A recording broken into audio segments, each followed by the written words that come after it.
Hvað segirðu, Gabriela? Hvaðan koma þessar verur? Það eru svona sprottnar út úr svona sambandi mín og verk sem heitir Innra líf heiðsátugur teiknimynd. Þegar ég byrjaði að búa þær til, þá var ég alltaf að hugsa teiknimyndina sem sem sagt forsenda þessara sýningar. Og eftir ég sá salinn, þá hugsaði ég fyrst, já, ég ætla svona að leitast við að hafa þær svona kannski að gera þær þrívíðar karakterina úr teiknimyndinni, en síðan þegar leiða ferli þá fannst mér það bara alls ekki virka. Af því að þá tóku þær bara yfir og fóru að bara verða til svolítið bara svona sjálfur sér. Þegar ég var búin að hugsa málum mikið og að þá komu þessar bara svona eiginlega af sjálfstofan. Þú ert búin að vera að búa til svona skúlptúra verur nokkuð lengi. Þær eru allar eins og þær komu úr einhverjum kannski, ég segi ekki endilega öðrum heimi, en þær eru svona ekki alveg eins og fólk flest. Ég man eftir því sko þegar þú varst að byrja að sýna teikningarna þínar fyrst og svona, þá strax voru þessar pælingar komur í gang einhvern veginn. Svolítið furðu verur. Það sniðugt að þú segir þetta með teikningarna fyrst, af því að þær voru svo mikill hluti af mér einhvern veginn. Þú veist, þegar ég var að byrja í þessu. Í myndlistinni að þær voru svo eitthvað inn í mér að ég sá þær aldrei sem eitthvað verk sem maður ætti eitthvað að upphefja og ramma inn eða slíkt. Ég henti þeim yfir á gólfið og bara trakkaði á þeim og byrjaði síðan að gera eitthvað. En þá hafði ég heldur ekki fundið sjálfa mig einhvern veginn.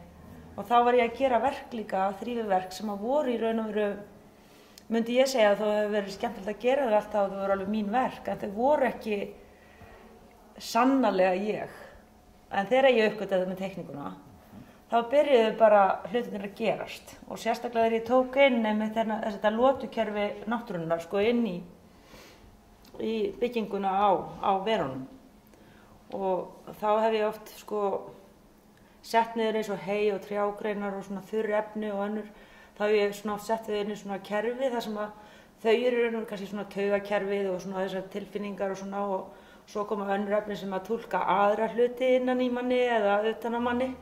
Og ég hef búið til svona hálfgerðan líkama eða svona eins konar andlegt svona kerfi sem að er svona eins og parallel við þetta líkamlega. Og þá byrjaði bara ballið og þá var ég mjög mikið að taka hey sem svona fyrst mér oft bara svona lýsa mjög mikið svona bara ástandi í raun og veru ákveðnu svona, eða bara þú veist, lýsa huganum, af því að hugurinn er bara endalaust á einhverju svona, hann alls konar svona brot af ýmsu sko og hann svolítið eins og heiðsáta sko og þar sprettur upp alls konar líf og kvik og annað og þannig gerist þetta bara á mörgum árum. Þetta náttúrulega alveg komin 20 ár núna síðan ég byrjaði í raun og veru fyrstu skrefi myndlist. Og ég alltaf einhvern veginn að vonandi að nálgast sjálfa meir og meir. Og ég sem sagt núna, þegar ég persónulega líkamlega í þessari sýningu, þá finnst mér ég vera alveg heima. Já. Og það finnst mér þægileg tilfinning, ef maður kallar heima bara það sem maður er hamingjusamur. Þessar verur, þær einhvern veginn svona mitt á milli þess að vera svona náttúrufræði og svo einhvers konar fantasía eða einhvers konar dularheimur kannski. Já, og það líklega eins og, finnst mér eins og hugurinn virkar sko. Þetta svona þessi tilhneiging hjá manninum í raun og veru að slátra einhverju lifandi til þess að gera það ódauðlegt. Bara eins og taxidermía í rauninni. Hún bara mjög fáránleg hugmynd, þú veist, í raun og veru og mjög svona lýsandi fyrir mannin. Að stoppa upp dauð dýr. Já, þú veist, að fara og skjóta eitthvað dýr og svo bara rífa allt gummisað út úr þig og hafa það bara eilíft á vegnum svona sem svona minnisvarð hvað þú gerðir, þú veist, hvernig þú gast yfirunnið eða yfirbuga skepnuna, sko. En ég sé það samt, sko, einhvern veginn, kannski það því að maður vinnur það svona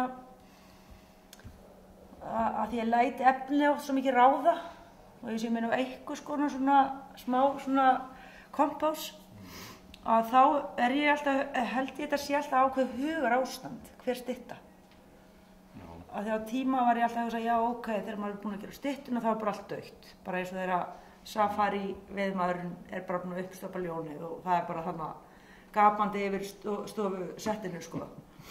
En fyrir mér ég alltaf að reyna að láta það ekki gerast. Ég veit að það eiginlega ómögulegt, þú veist. En ég alltaf að reyna að láta það einhvern veginn verða þannig að það sé alltaf endalaust hugarástand og það hætti ekki. Þú veist, svona að það sé ennþá á lífi þó að maður sé búin að setja það í styttu. Þú veist, þetta alltaf þessi eilífi sko svona, þetta eilífi svona bardagi eða hvað sem er svona átök mín við styttuna. Já, en þú notar náttúrulega líka efni sem að hefur mikla merkingu. Mold, jurtaþræðir í striganum, trjágreinar og slíkt. Þetta eru efni sem er mjög auðvelt að tengja til dæmis við bara svona alþýðugaldur eða alkemíu. Já. Þetta eru efni sem að hafa einhvern kraft, hvort sem hann er frá náttúrunni eða einhverju öðru. Svolítið mikið annað en þú værir til dæmis að gera þetta bara í gifs. Jú, það er alveg hárrétt og það er svona, sko, það er eitthvað svona sérstök svona tilfinning og eitthvað chi, eins og við kallum það Kínverjarnir, í hverju efni fyrir sig. Það er allir með eitthvað svona söng, það er eitthvað svona ómur í hverju efni. Sem að allan að fyrir mig persónulega þá ýtir það á ákveðnar tilfinningar og ef þetta er bara afsteypa eins og gifsafsteypu sem að mér finnst náttúrulega dásamlega sko en ég bara get ekki verið það sko en þetta er bara því að þú veist ég er alltaf að reyna einhvern veginn að láta hana ekki deyja styttuna þú veist, nákvæmlega svo hún sé alltaf til að hún deyji ekki. Og þess vegna er ég alltaf að reyna að ná fram einhverju sögulegum efnum eins og striganum og vefnaðinum og síðan snærinu og moldinu náttúrulega efnum sem eru á heyinu sem eru bara svona eitthvað svona saga endalaus og svo er það náttúrulega lyktin. Og það er það sem að mér hefur oft fundist leiðilegt í sambandi við svona myndlist að það er allt svo lyktarlaust. Og mér finnst það skiptar verulegu máli líka, að þetta hafi áhrif á öll svona skinnfærin, sko. Ekki bara sjónina.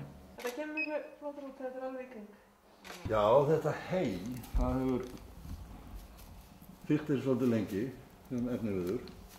Nú ertu komið með þetta bara hérna inn í galleríið. Hvað býr í þessu hey?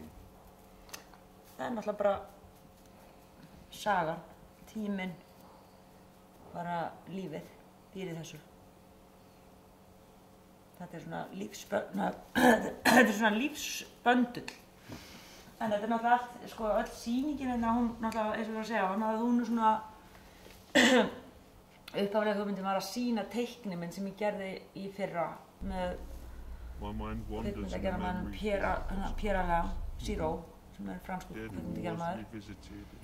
Og þá vann ég það sko í raun og veru saman með sko texta og teikningum og sumar af teikningunum eru hér og textin eða þessi prósi eða hvað það kallast sem er þarna í teikningunni sem á að vera hérna á þessum vegg og verður hérna á vegginn að hann er svolítið lýsandi fyrir það hugarástand sem að ég tengdi við svona ákveðna nostalgíu af því að hey er líka þessi nostalgía sko, hún er svona eitthvað allan hjá mér að það er einhver á veturnar er það söknuðurinn út af því að það þarf að koma sumar og svo er það hvað er hún gömul það var svo gaman þegar það var alltaf rok og sól í Hnífsdal og þeir þurfti að setja net yfir sáturnar svo það myndi ekki fjúka eitthvað og eitthvað svona, þetta er eitthvað svona tenging líka í mikla vinnu og svona þjáningu og gleði og það er áferðin á því og það er náttúrulega bara næring þetta er bara ótrúlega mikið grundvallarefni grasið og það er einmitt þessi þjáning og gleði og eitthvað svona, þetta eitthvað svona eufóría sem að bara býr í heyinu og það ekki síst vegna ilmsins, enda oft kallaður ilmur æskunnar þessi tilfinning sem ég að reyna að lýsa.